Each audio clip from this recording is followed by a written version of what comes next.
உங்களுடைய கட்சி சார்பாக 2 முக்கியமான வேட்பாளர்கள் இருந்தார்கள். ஒருவர் நீங்கள், இன்னொருவர் ஃபிர்தோஸ் நலிமி அவர்கள். அவருடைய பங்களிப்பு உங்களுக்கு எப்படி இருந்தது தேர்தல் காலத்தில்? ஃபிர்தோஸ் நலிமியும் நானும் சிறந்த ஒரு போட்டியினை ஈடுபட்டு கொண்டிருந்தோம். ஆனால் எங்களுக்கு இடையிலே எந்த ஒரு வேறுபாடும் கிடையாது. நாங்கள் பொதுவாக அவரும் நானும் வெற்றி பெறுவோம் என்ற ஒரு நிலையில தான் நாங்கள் போட்டி இருந்தது என்று நான் நம்புகிறேன்.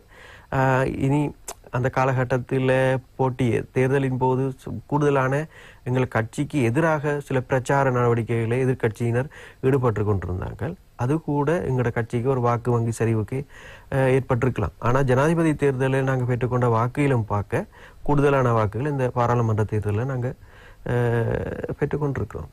இன்னும் அதிகமான வாக்குகளை பெற்றுக்கொண்டிருந்தாலும் கூட நாங்கள் இன்னும் ஒரு உறுப்பினரை நாங்கள் பாராளுமன்றத்துக்கு கொண்டு வந்திருக்க முடியும். அதுவும் பல்லின அடிப்படையில் இன்னும் ஒரு முஸ்லீம் பாராளுமன்ற உறுப்பினர் என்று தேர்வு செய்யப்பட்டிருக்கலாம்.